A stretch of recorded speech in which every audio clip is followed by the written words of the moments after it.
Okay, welcome everyone. We're going to start the next session of the Artist Talks by the Eyes. So I'm going to reintroduce myself. My name's Mark Fustel. I'm an independent writer, editor, curator, and I'm going to be hosting this session of 3 talks for the next hour. So for those of you that haven't come to the Artist Talks before, the format is a very short conversation of around 15 minutes with each of the 3 artists about a recent publication of theirs. And we try and leave a little bit of time for 1 or 2 questions from the audience. So this hour, I'm going to be speaking with Rob Hornstra, Barbara Bosworth, and Tom Arndt. And I'm going to get started by asking you to welcome Rob. Thank you. So I'm going to be speaking with Rob Hornstra today about the book Our Ancestral Home, which is part of the Europeans project. By way of brief introduction, Rob is a Dutch photographer who lives in Utrecht and who is known for both his solo documentary work in the Netherlands and all around the world, but also through his collaborative project with Arnold van Bruggen that they have basically developed over many, many years now, and that we know from the Sochi project that many of you, I'm sure, are familiar with. And they have now embarked on a new, ambitious, long-term project called the Europeans. And we are going to be discussing one of the chapters of this project, Our Ancestral Home. So I guess my first question has to be, Rob, can you tell us what the Europeans is, what this project is all about? Yes. The Europeans is a long-term, a 10-year project. We call it the Europeans 2020-2030.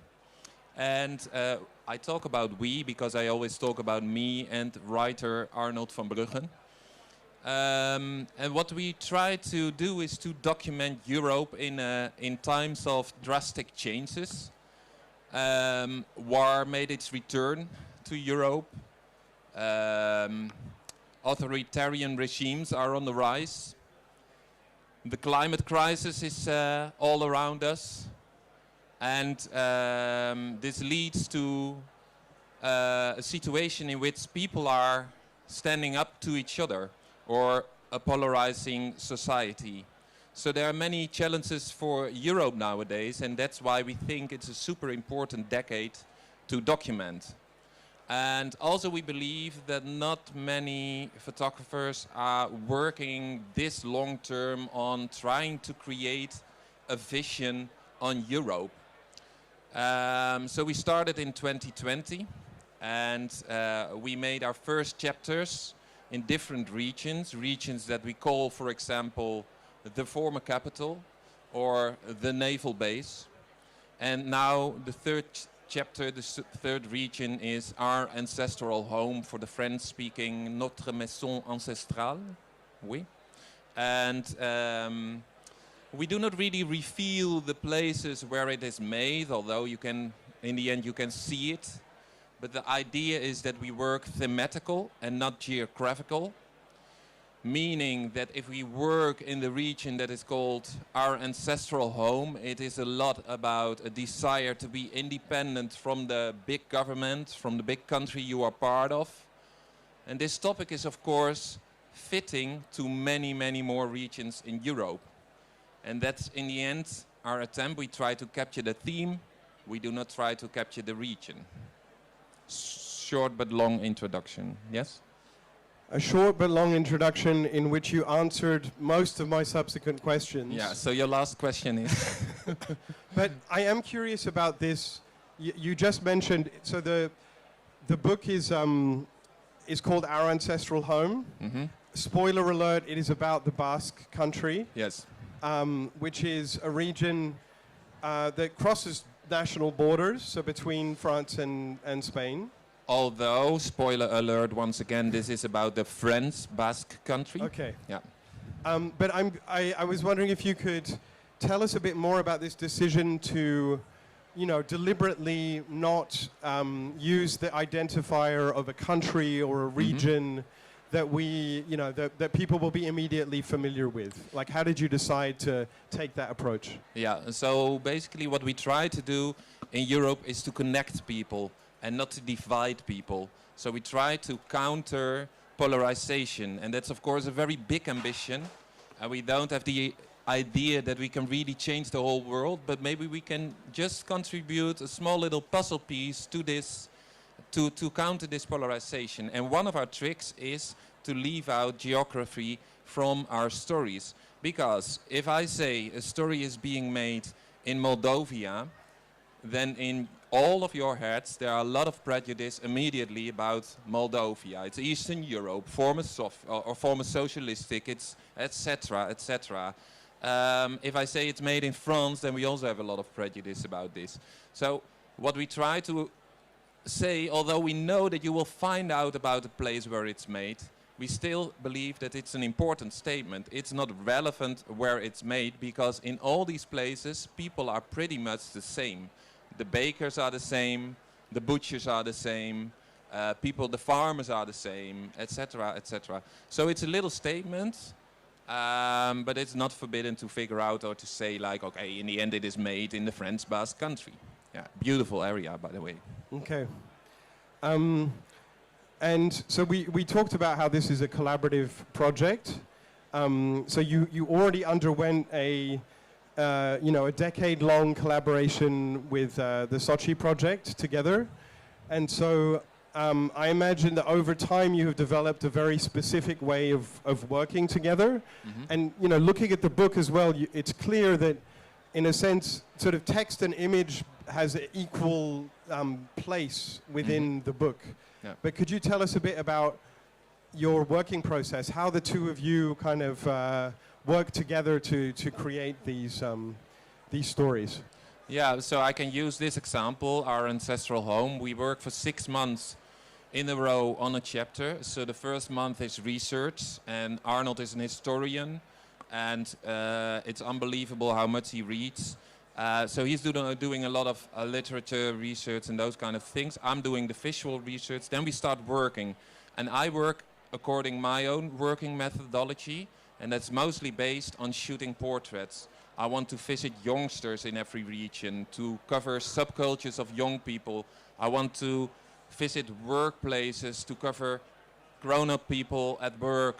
I want to cover older, elderly people at their homes, to see their interiors, to see their faces. And while being on the road to all these people, and that's a lot of organization, of course, I also have a kind of bonus category. And the bonus category are all the landscapes and the interiors. Because if you are on the road to portraits, you get it for free. You just have to look outside the window and say like, stop, we need to stop now. I need to make a picture. Well, this is a portrait. And Arnold is working in his complete own methodology. So it's never that Arnold is doing an interview and I'm shooting a portrait. We are traveling together, but he decides where he wants to have conversations and interviews. So basically you have two people understanding more or less where they are, following their own lines, and only in the editing part it slowly is merging together. In my case, that means that 80% of what I shoot, 80% of my portraits are being archived, not being used in the editing at all, because we start telling a story.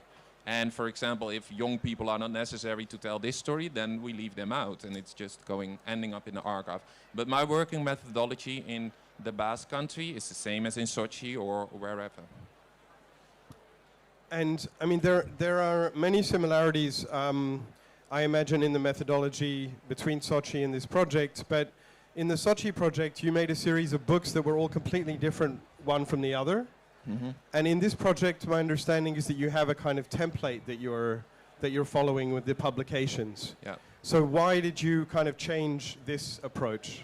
A very important thing we try to do within the Europeans is we go to a region, we make work in a region, but we also want to bring the work back to the region, and that's the most important. So for us, for example, it's nice to be here at Paris Photo, but our goal is not necessarily to have our work, or my goal is not necessarily to have my work at Paris Photo. I want to have my work at a roundabout in Bayonne, because there thousands of people are driving by every day into the city of Bayonne, and they watch to a very big wall where we make an installation of 10 meters wide and 3 meters high. We're making the work to get a conversation, a dialogue with the people over there. That's super important in this stage of the project. Of course, we work towards an end project as well, and then these places might be also super interesting. But for now, the most important part is to create stories and bring them back. And if you, for example, see the publications that we make, they're rather small, no hardcover. They have a kind of open spine. I don't know if you call it like this. But there's a reason for it, because we know that people in the periphery of Europe, they're not going to pay 40 euro for a book. They want to know something about foreigners capturing, documenting their region, but there is a maximum price. We set the maximum price on €9.50 for a publication. And that works, because in the periphery, not at Paris Photo, but in the periphery, in the regions, people are buying these publications. They want to see what we do, and they're reacting on it as well. So we have fierce conversations afterwards, which is super important because we take it further into the project. We try to understand how it works.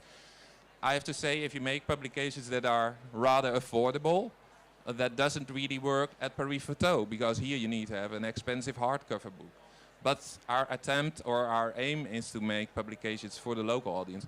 And there's also a nice design idea behind it, because it's an open open spine, so to say. So you can collect the open spines together as a kind of collection that's finally ending up in one really large book if you have all the 20 editions. This is also an encouragement to you to start helping us by buying up all these small little publications. Because in the end, we need to build up a network that believes that what we do, a project like this, a 10-year project, which is not easily to finance, of course, we need a network of people who believe in what we do and finally also help us in, buying up these publications.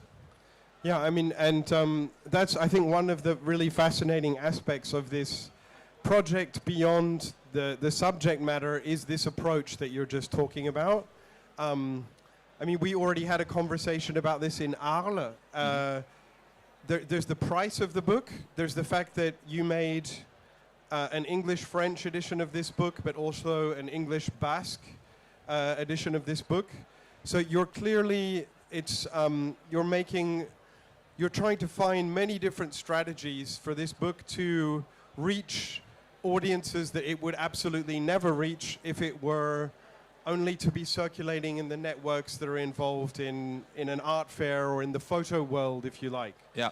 And I imagine that those people, for many of them, they've never heard the word photo book and aren't particularly interested in a photo book as something that has value. So how easy is it to kind of get that book to people, to make them understand what it is? Yeah. To make them want to pick it up, to buy it, to engage with it? Yeah.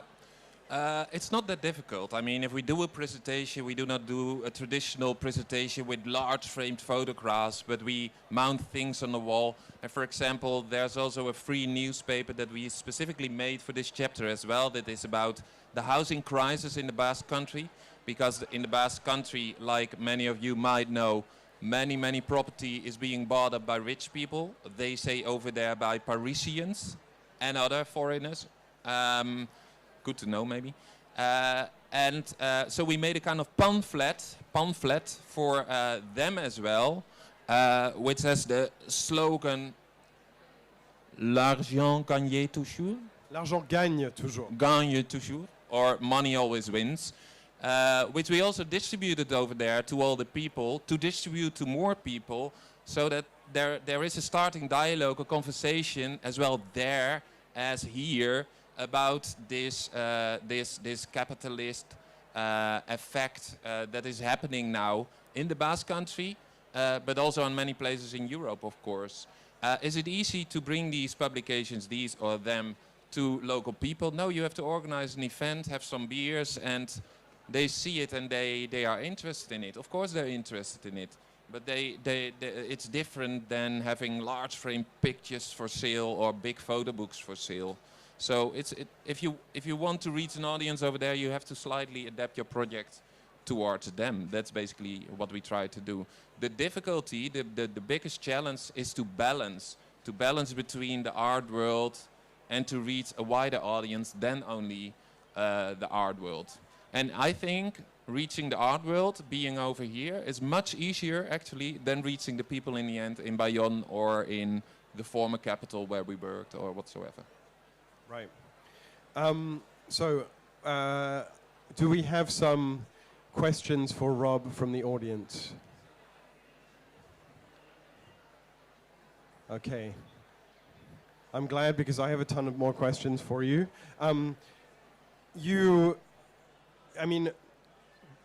We haven't really spoken so much actually about the kind of this region itself and the Basque Country and sort of how what you discovered while photographing this region. So what can you kind of tell us about